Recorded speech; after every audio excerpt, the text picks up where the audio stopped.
Train your presence to attract wealth. Become the person money responds to. Authored and narrated by Thoren Asvendraken. If this audiobook found you, pay attention. Most people think money is attracted by effort, strategy, or luck. But here's a truth few are willing to hear. Money doesn't respond to desperation. It doesn't chase hard work. And it definitely doesn't reward force. Money responds to presence, to the way you walk into a room, to the way you make decisions under pressure, to the energy you hold when nothing is guaranteed. Right now, whether you realize it or not, you are broadcasting a signal, and money is responding to that signal. Not your affirmations, not your goals, not your vision board. Wealth flows toward people who feel inevitable, people who move as if outcomes are already handled, people whose nervous systems are calm enough to hold large amounts of responsibility, opportunity and power. And this is the part no one teaches you. If your presence feels rushed, money feels unsafe. If your presence feels uncertain, money hesitates. If your presence feels grounded, decisive, and spacious, money moves toward you naturally. This isn't about pretending to be confident. It's about training your internal state so thoroughly that confidence becomes unavoidable. Because money doesn't ask, do they want me? It asks, can they hold me?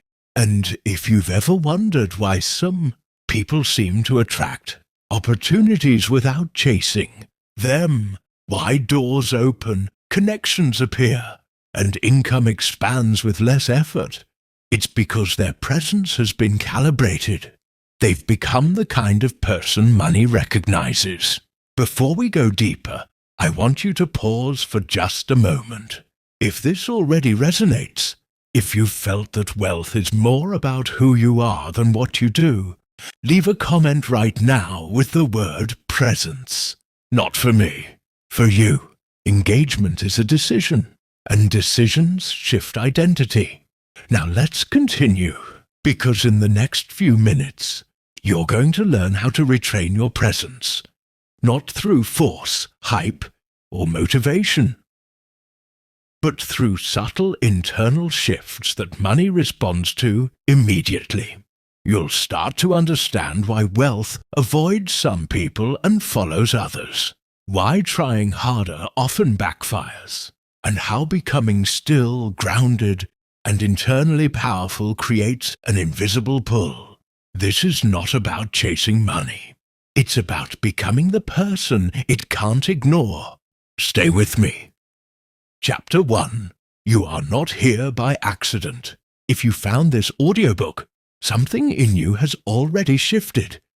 Even if you can't fully name it yet, people don't arrive at conversations about presence and wealth randomly. They arrive when effort has stopped working the way it used to, when pushing harder no longer feels like the answer, when a quieter question begins to surface. Who do I need to become for money to respond to me differently? This chapter is not about convincing you of anything. It's about helping you recognize what is already true. Because long before money shows up in your life, something else appears first. A signal. Right now, you are broadcasting one. Through your expectations, your pace, your emotional state, and the way you move through uncertainty. And money, whether you like it or not, is responding to that signal with precision. Not judgment, not morality. Precision. Money does not misunderstand people. It reflects them. Many people believe they lack money because they haven't worked hard enough or learned the right strategy. But that's rarely the real reason. Most people want money. Very few people are ready for it. There is a profound difference between wanting money and being able to hold it. Wanting money comes from tension, from urgency, from the feeling that something is missing. Holding money requires space, stability, the capacity to remain calm when things expand. And expansion, real expansion, is destabilizing to an untrained system. This is why money often arrives quickly for some people and disappears just as quickly. Not because they were unworthy, but because their internal structure wasn't prepared to support it. Their nervous system treated abundance as a threat instead of a resource.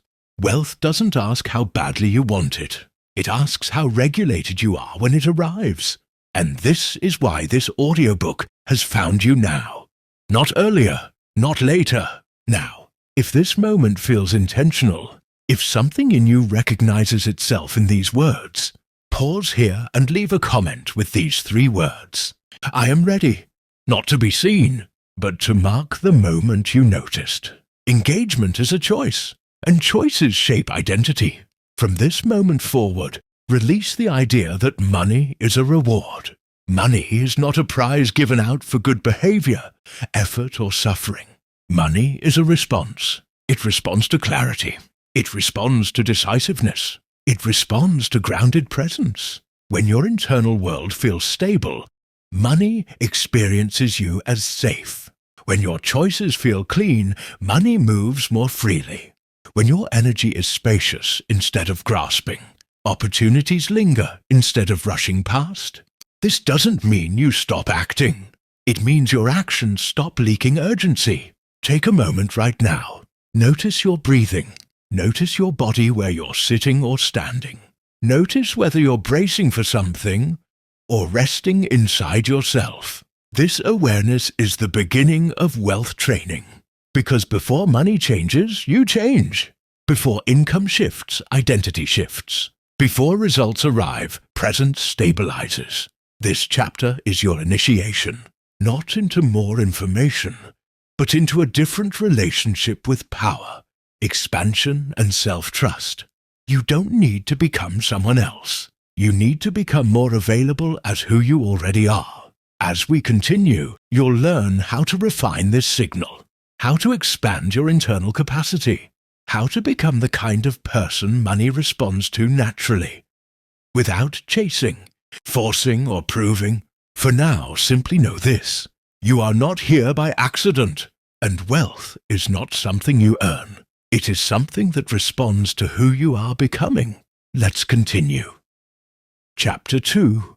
Money responds to presence, not effort. Most people have been taught that money is earned through effort, that the harder you work, the more you deserve.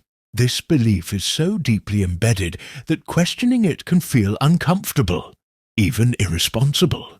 And yet, if effort alone created wealth, the most exhausted people would be the richest. They're not. This chapter is not an argument against action. It's an invitation to understand how action is received. Because money does not respond to strain. It responds to presence. Hard work often repels wealth, not because work is bad, but because of the state it's performed in. When effort is fueled by urgency, fear, or the need to prove, it carries a signal of instability. And money is extremely sensitive to instability. Force feels loud. Inevitability feels quiet. Force tries to bend outcomes. Inevitability assumes outcomes are already aligning. You can feel this difference immediately when you're around people. One person enters a room trying to be noticed. Another enters and doesn't need to be. Conversations orient toward them naturally. Opportunities find them without pursuit. Money responds the same way. It doesn't ask, how hard are they trying? It asks, how grounded are they while they're trying? This is because money reads 3 things constantly: safety, capacity, and authority. Safety is your ability to remain regulated when things expand. If success excites you and destabilizes you at the same time, money hesitates. If gain triggers anxiety, money pulls back. Capacity is how much responsibility you can hold without collapse. More money means more decisions, more visibility, more consequence. If your internal system is already overloaded, money senses that. Authority is not dominance or control. It's self-trust. It's the absence of internal negotiation. It's knowing what you will and won't tolerate, and moving accordingly. This is why two people can perform the same actions and receive wildly different results. One is chasing, the other is available. Consider the entrepreneur who constantly pushes, overworks and chases every opportunity. They're always in motion, always doing, but rarely expanding. Their energy is tight. Their timeline feels urgent. Money comes in and immediately goes out. Now consider someone who moves less, but with precision. They say no more often than yes. They don't rush decisions. They allow opportunities to come to them. And they choose selectively. From the outside it looks effortless. From the inside it's trained presence. Effort without presence is noise. Presence without force is signal. This doesn't mean you stop working. It means you stop leaking desperation into your work. Take a moment now. Notice how you approach your goals. Do you feel like you're pushing uphill or walking towards something that's already moving toward you? If this distinction is landing, if you're recognizing the difference between effort and inevitability, pause here and leave a comment with these 3 words. Presence over pressure, not as a mantra, as a declaration. As we continue, you'll begin retraining the way you act, decide and move. So your effort becomes clean, your presence becomes stable, and money begins to respond differently. Wealth doesn't reward exhaustion. It aligns with certainty. And certainty doesn't rush. Let's continue. Chapter 3. The Nervous System of the Wealthy. Wealth is not just a financial experience. It is a physiological one. Before money ever becomes numbers, accounts or opportunities, it becomes sensation, treasure, expansion, responsibility, visibility. And your body decides whether that sensation feels safe or threatening long before your mind gets involved. This is why money avoids dysregulated states, not because of morality, not because of worthiness, but because dysregulation creates unpredictability. A nervous system in survival mode is focused on immediate relief, not long-term stewardship. It reacts instead of choosing. It tightens instead of expands. And money, which requires consistency, patience, and containment, senses this instantly. This is also why scarcity is not just a mindset. It is a physiological condition. You can think abundance all day long, but if your body is braced, tense, or rushed, your system is still operating from lack. Scarcity lives in shallow breathing, in clenched jaws, in urgency disguised as ambition. The body doesn't respond to affirmations. It responds to safety. And safety is what allows wealth to stay. The nervous system of the wealthy is not stress-free. It is regulated. There is a crucial difference.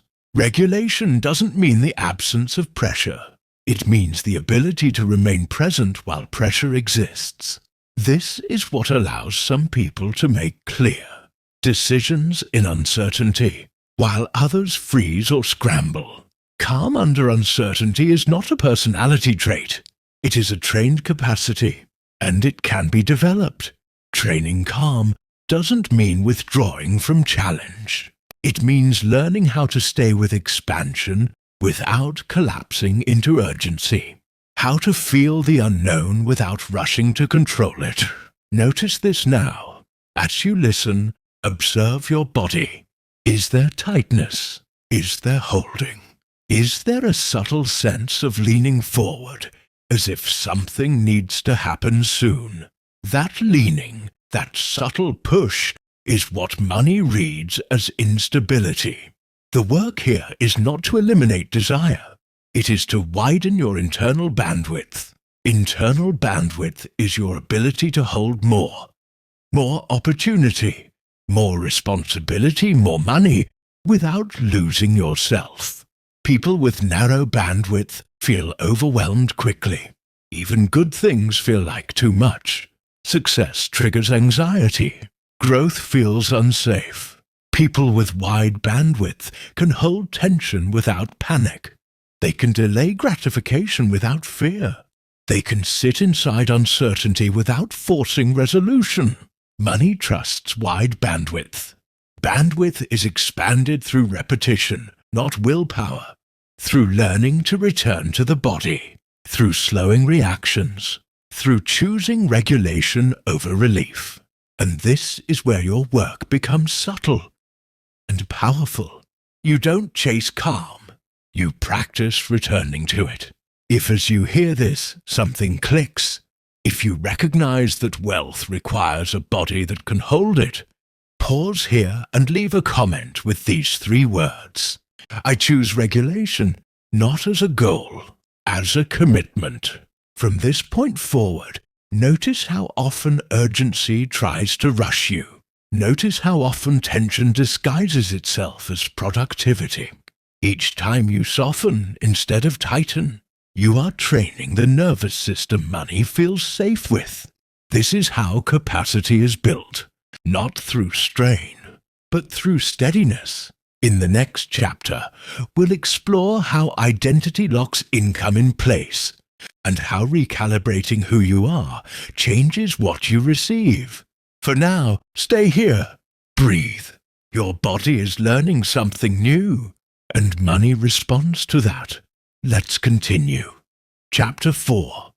Identity precedes income. Every income level has a personality attached to it, not a skill set, not a work ethic, a self-concept. And this is where most people get stuck without realizing it. You can learn strategies. You can visualize outcome. You can repeat affirmations every morning. But if your identity hasn't expanded to match the level of wealth you're reaching for, your income will quietly stall right at the edge of who you believe you are allowed to be. This is what an income ceiling really is. It's not external. It's internal permission. Your identity sets the thermostat. And no matter how hard you try to heat the room with motivation or effort, the system will keep correcting back to what feels familiar. This is why affirmations often fail, not because they're wrong, but because they're disembodied.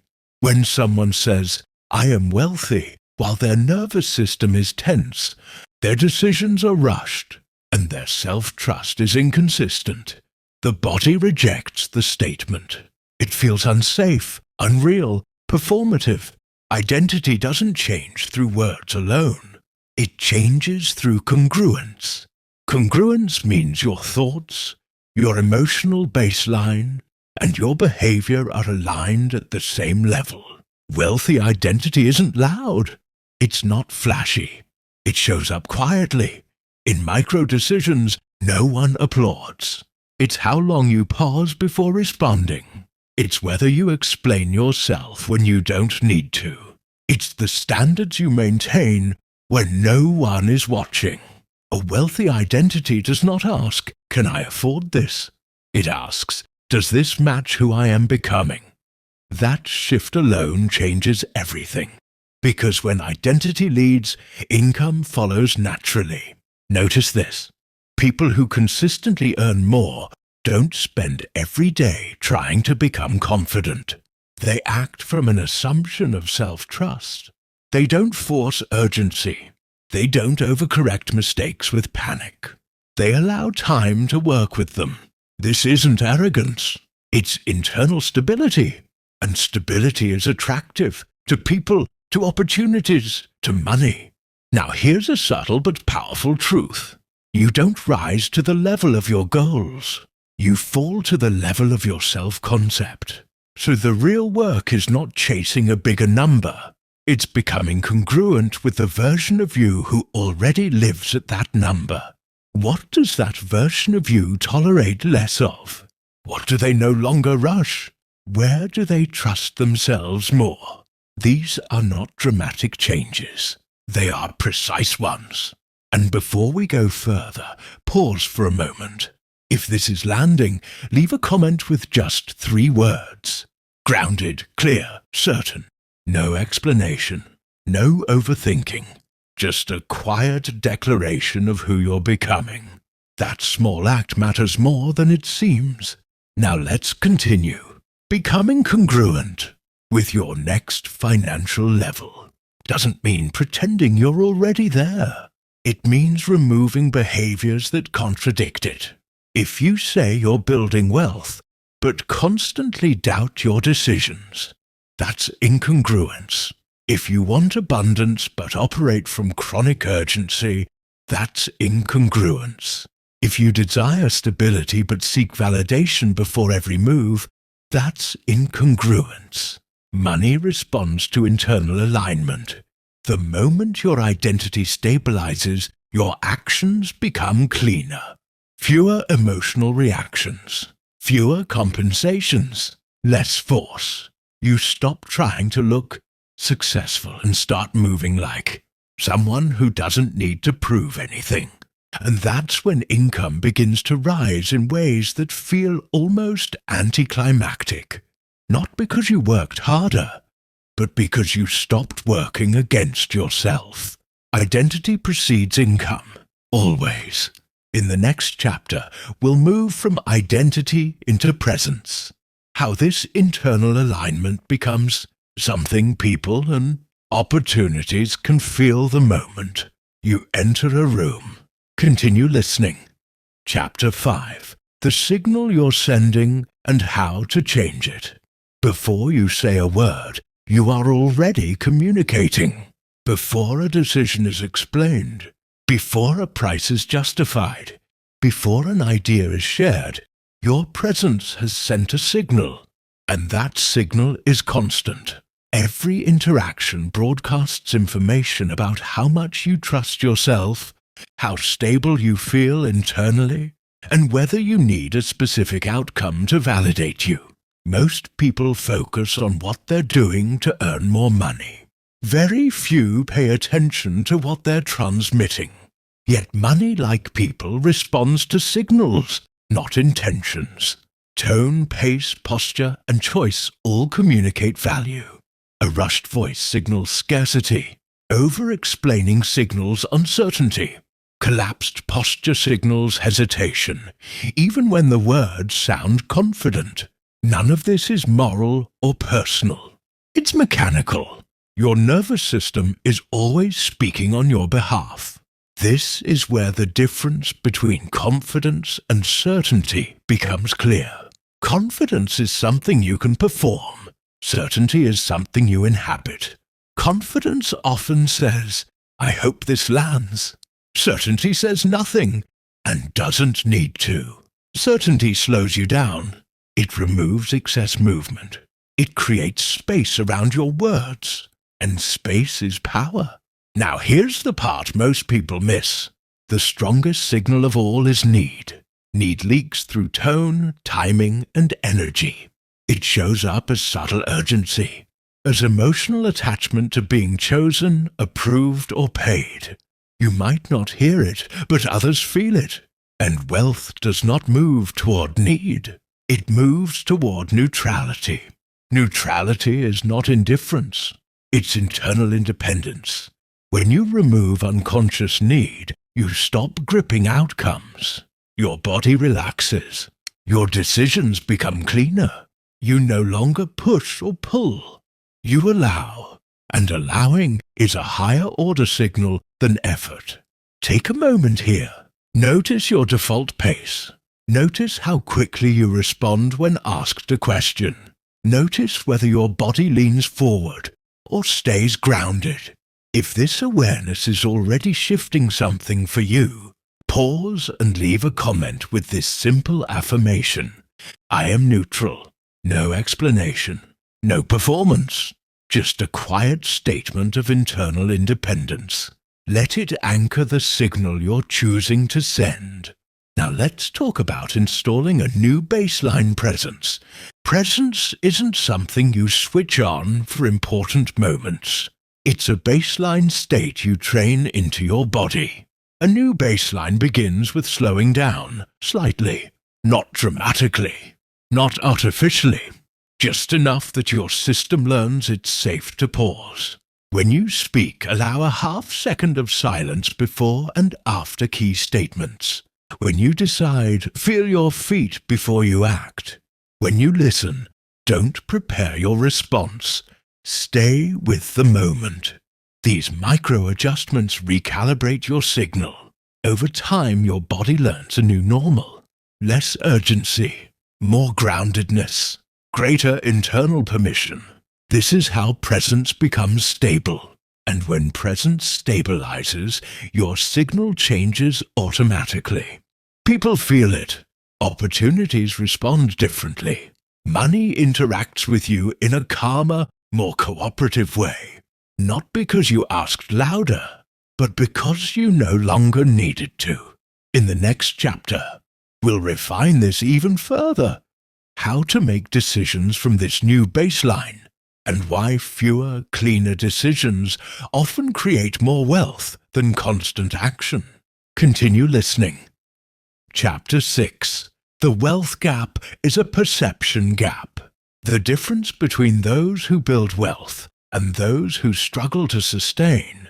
It is not intelligence. It's not even effort. It's perception. Two people can look at the same situation and see entirely different things. One sees risk. The other sees positioning. One sees time slipping away. The other sees timing unfolding. This is the wealth gap most people never notice. A perception gap. Wealthy individuals are not fearless. They simply interpret risk differently. Where survival thinking asks, what if this fails? Long-range thinking asks, what does this teach me or position me for? Failure, to a long-range thinker, is data. To a survival thinker, it's danger. And danger compresses perception. Urgency narrows your field of vision. It pulls your awareness into the immediate moment and blocks your ability to see patterns, leverage, and delayed reward. This is why urgency is so expensive. When you're urgent, you overvalue speed and undervalue direction. You choose relief over strategy. You optimize for short-term certainty instead of long-term advantage. Wealth rarely grows in urgent conditions. It grows in environments where time is allowed to work. Wealthy people treat time as an ally, not an enemy. They're willing to wait, not passively, but strategically. They ask different questions. Where does this compound? What continues working after I stop? What decision today reduces effort tomorrow? This is the shift from labor to leverage. Labor trades time for money. Leverage multiplies outcomes without multiplying effort. Leverage can look like systems, relationships, capital, or ideas, but it always begins with perception. If you only see effort, you'll apply effort. If you see leverage, you'll design for it. And design requires space. Space requires calm. This is why presence, identity, and perception are inseparable. Before we go further, pause here. If you're noticing how often urgency has shaped your decisions, leave a comment with this simple affirmation. I see leverage. No explanation. No analysis. Just a quiet commitment to seeing differently. Now let's continue. Survival thinking focuses on getting through. Long-range thinking focuses on building toward. Survival asks, what do I need right now? Long-range asks, what makes the next step easier? That difference changes everything. When you perceive leverage, you stop filling every hour. You start protecting energy, attention, and positioning. You begin to notice which efforts repeat, which decisions remove future decisions, which opportunities widen optionality instead of narrowing it. This is not about being passive or reckless.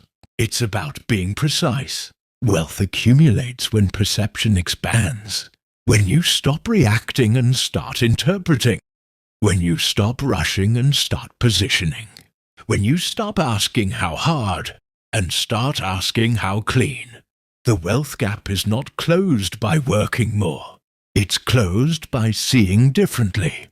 In the next chapter, we'll bring this perception into action, how detachment increases power, and why the ability to release outcomes often accelerates results.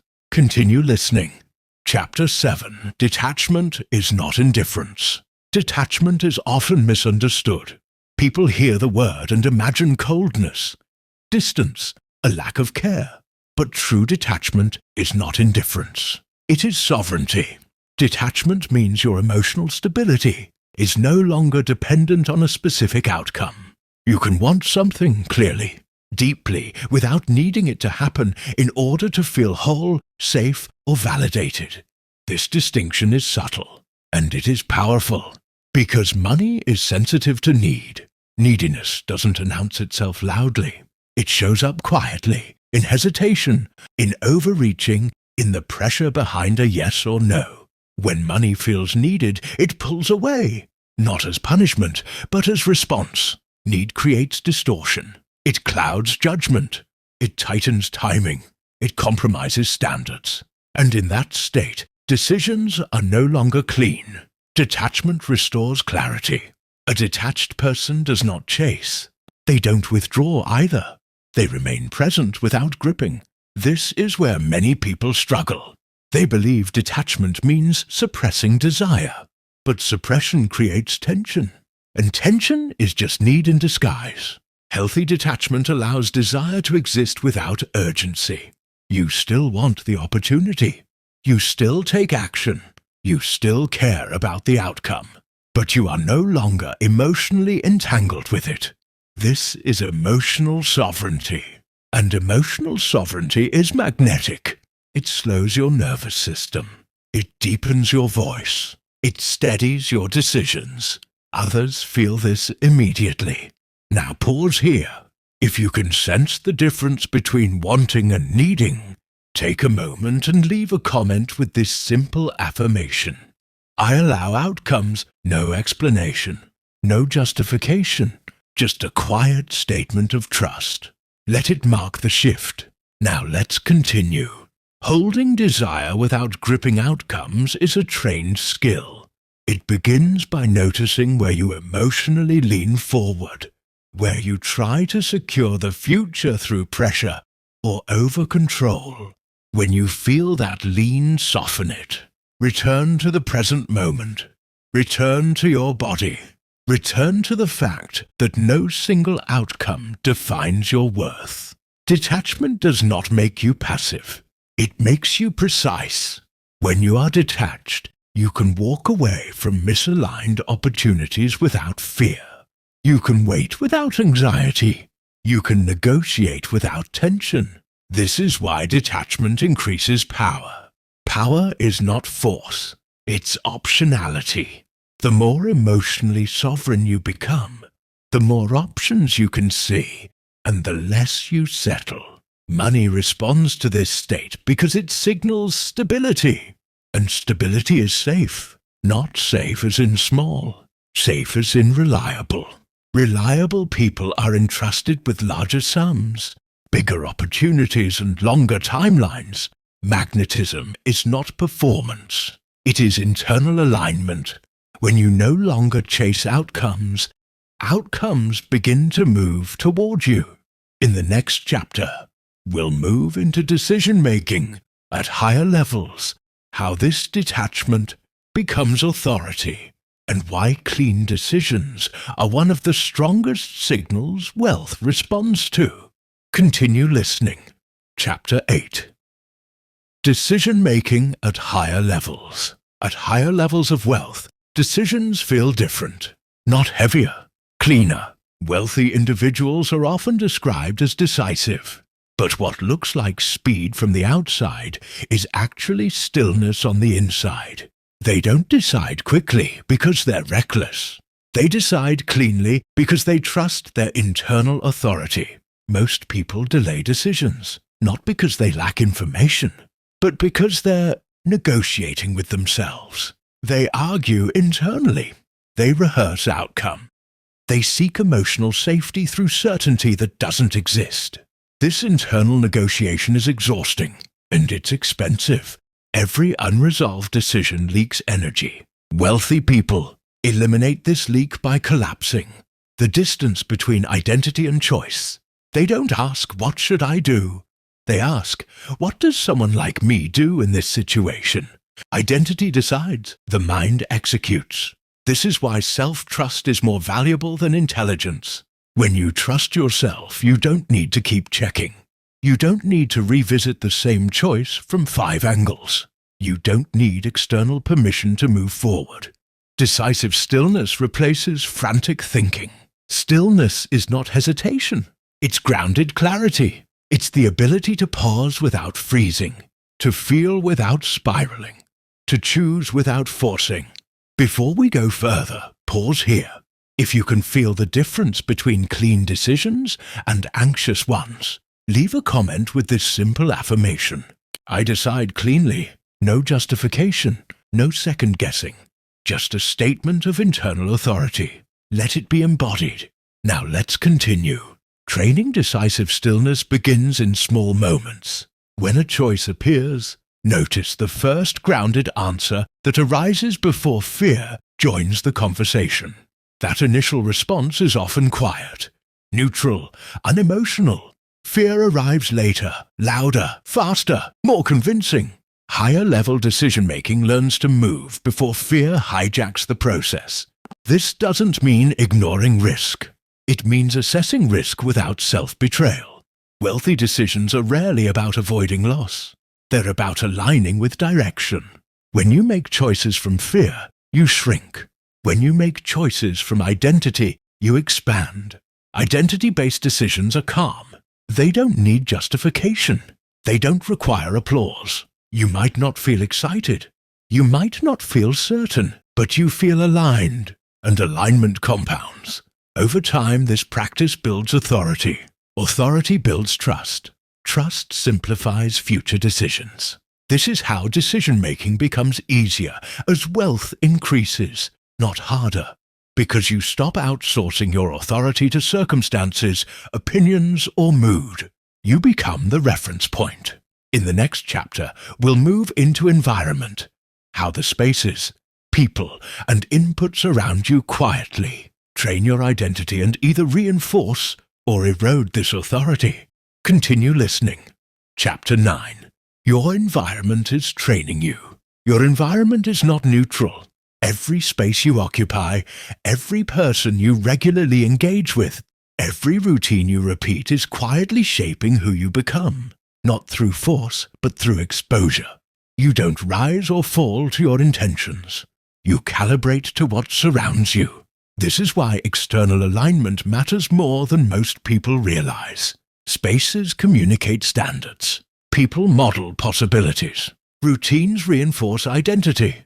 If your environment reflects urgency, distraction, or compromise, your nervous system adapts to that frequency, even if your goals say otherwise.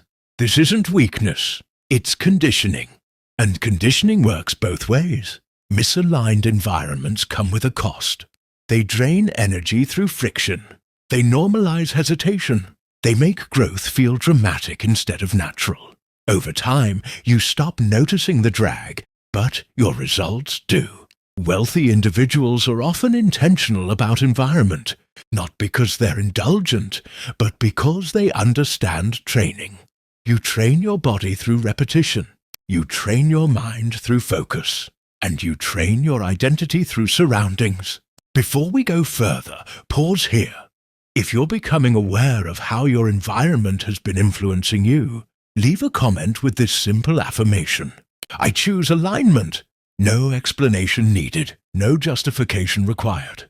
Just intention. Now let's continue.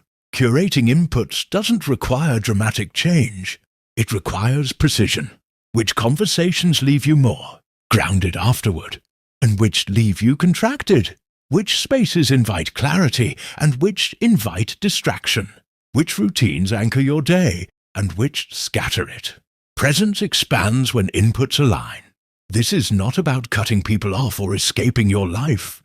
It's about subtle upgrades. A cleaner workspace, fewer reactive notifications, more intentional silence between tasks. These changes seem small, but they change your signal. When your environment reflects order, your decisions become simpler. When it reflects calm, your nervous system stabilizes. When it reflects standards, your identity rises to meet them. This is how presence becomes sustainable. People who elevate their environment often notice something unexpected. They need less motivation. Action feels obvious. Consistency feels natural. Momentum builds without pressure.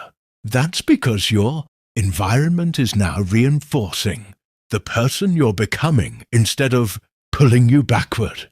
Wealth responds to this congruence, not because you look successful, but because your internal and external worlds are aligned.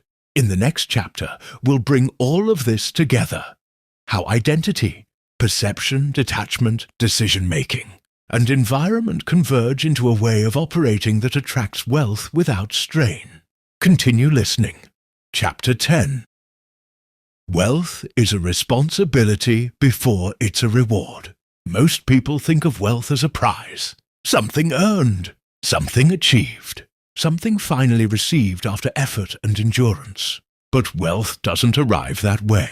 It arrives as a responsibility first. Before money expands in your life, it tests your capacity to hold it. Not consciously, not personally, but structurally. Money looks for stability. Can you regulate yourself when outcomes fluctuate? Can you lead yourself without external pressure? Can you hold more attention, opportunity, complexity without collapsing inward or becoming reactive? These are the questions wealth asks quietly. This is why sudden money often destabilizes people. It reveals gaps in maturity, self-regulation, and identity that were never required at lower levels. Wealth amplifies who you already are, and amplification without capacity creates strain. Leadership is not only about guiding others. It begins with stewardship of self. How you manage your time, how you manage your energy, how you manage your emotional state when no one is watching. These are rehearsals for holding more. Before we continue, pause here. If you feel the weight and the dignity of this responsibility, leave a 3-word comment wherever you're listening. 3 words that describe the kind of steward you're becoming. Let it be steady. Let it be honest. Now let's continue. Holding more without collapsing requires internal structure. Structure is not rigidity. It's reliability. It's knowing you can feel pressure without leaking it onto others. It's staying grounded when decisions affect more than just you. It's responding instead of reacting. This is emotional maturity. Money is drawn to those who can hold it without distortion, not those who spend perfectly, not those who plan obsessively, but those who remain themselves as stakes rise. This is why wealth often grows slowly, then suddenly. The slow phase builds capacity. The sudden phase reflects readiness. Becoming someone money can trust means you no longer chase it for validation. You relate to it as a tool, neutral, powerful, and demanding respect. You don't dramatize gains. You don't catastrophize losses. You stay oriented to direction, not emotion. This is the final recalibration. Wealth is not something you win. It's something you are entrusted with. And trust is built through consistency, self-leadership, and restraint. As this chapter closes, recognize what you've been training throughout this audiobook. Presence, identity, perception, detachment, decision-making, environment, capacity. These are not techniques. They are qualities, and qualities compound.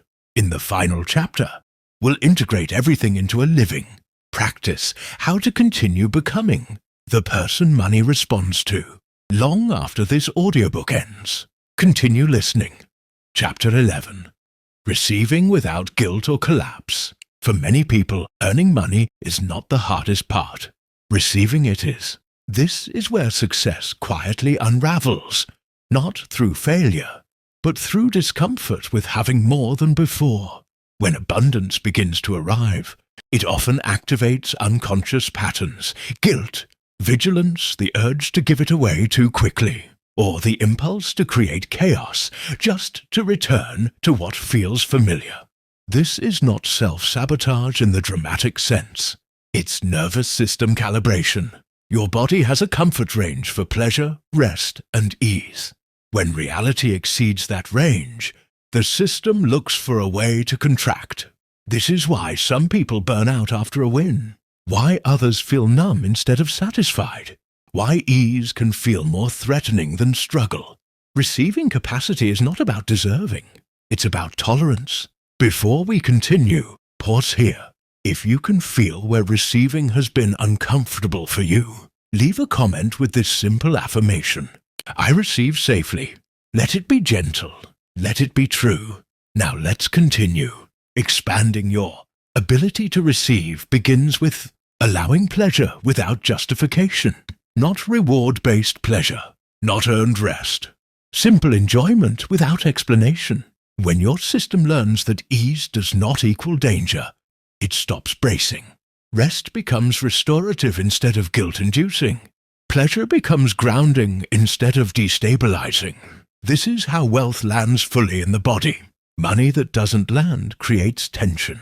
Money that lands creates stability. Notice how you respond after a positive outcome. Do you immediately plan the next move? Do you minimize the win? Do you look for the catch? These are not flaws. They are signals. And signals can be retrained. Receiving also means releasing the need to justify abundance. You don't need to explain why you have more. You don't need to apologize for ease. You don't need to carry the emotional weight of other people's expectations. Wealth does not ask for guilt. It asks for responsibility and presence. When you allow success to be simple, you become more reliable with it. Your nervous system stabilizes at a higher baseline. Your decisions stay clear. Your energy remains available. This is maturity in receiving, not dramatic gratitude, not performative humility. Quiet permission, the ability to let good things be good. As this chapter closes, recognize this truth. You don't have to hold on to wealth. You have to let it settle. In the final chapter, we'll bring everything together. How to live from this integrated state and continue training your presence long after the last word is spoken. Continue listening. Chapter 12. You no longer chase. There is a moment when effort loosens, not because you stopped caring, but because something deeper took over. This is the moment when seeking gives way to allowing, when motion becomes quieter, when what you've been training for begins to live through you instead of in front of you. You are no longer chasing outcomes. You are inhabiting inevitability. This doesn't mean you do nothing. It means you no longer reach from absence. Earlier chapters were about clearing, stabilizing, and expanding capacity. This chapter is about integration, the point where the work stops feeling like work. You're not trying to become someone anymore.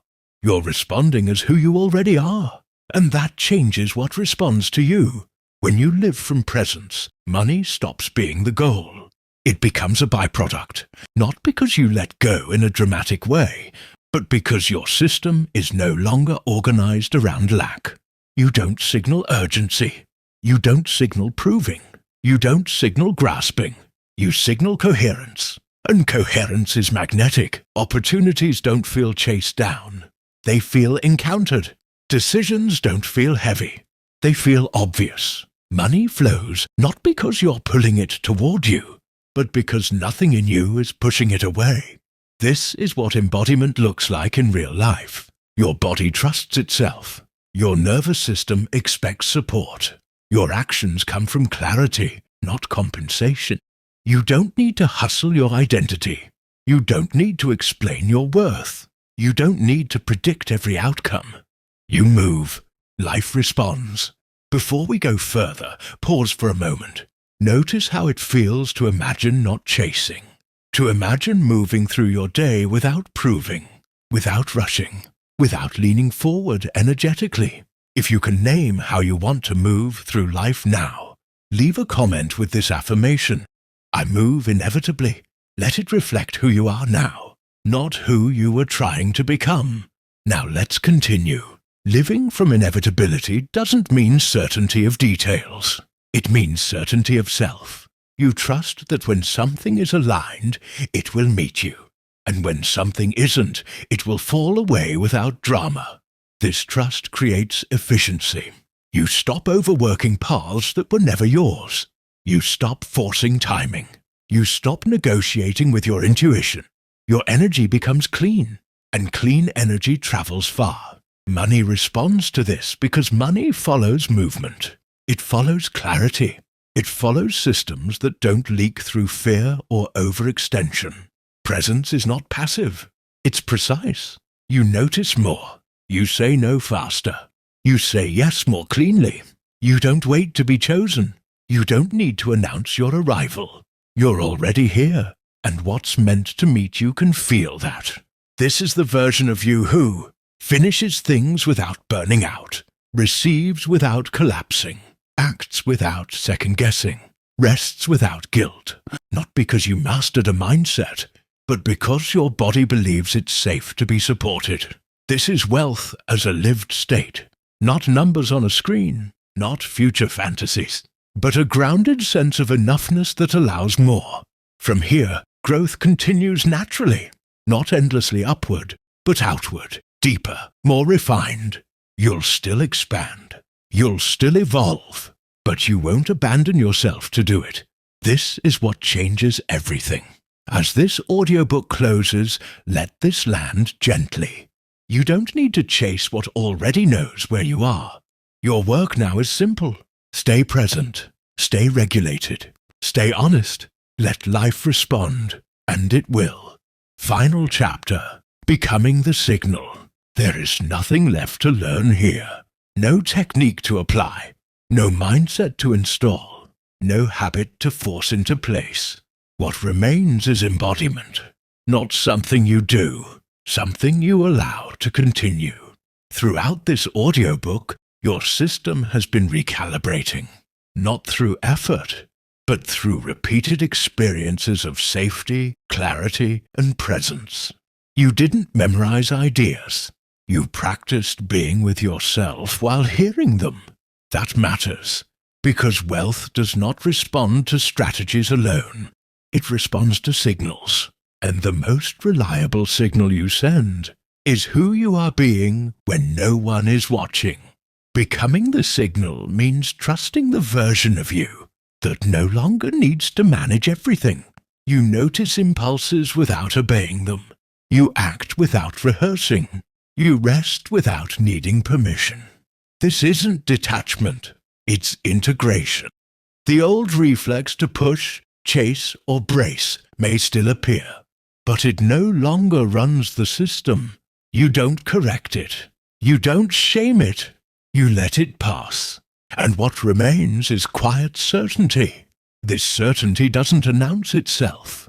It doesn't rush. It doesn't convince. It simply moves.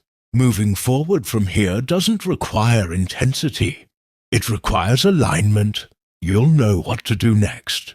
Not because you figured it out, but because it feels clean in your body. Clean, yes. Clean, no. Clean waiting. This is how forcing dissolves. When you trust your recalibrated self, you stop overriding subtle signals. You stop asking, is this enough? You stop scanning for reassurance. You respond. Life responds. This is activation without urgency. Money follows this not as a reward, but as a reflection of stability, a reflection of coherence, a reflection of someone who can hold what arrives. Wealth doesn't need you tense. It needs you available. Before we close, pause here. Notice the quality of presence you feel right now. Notice what feels more settled than when you began.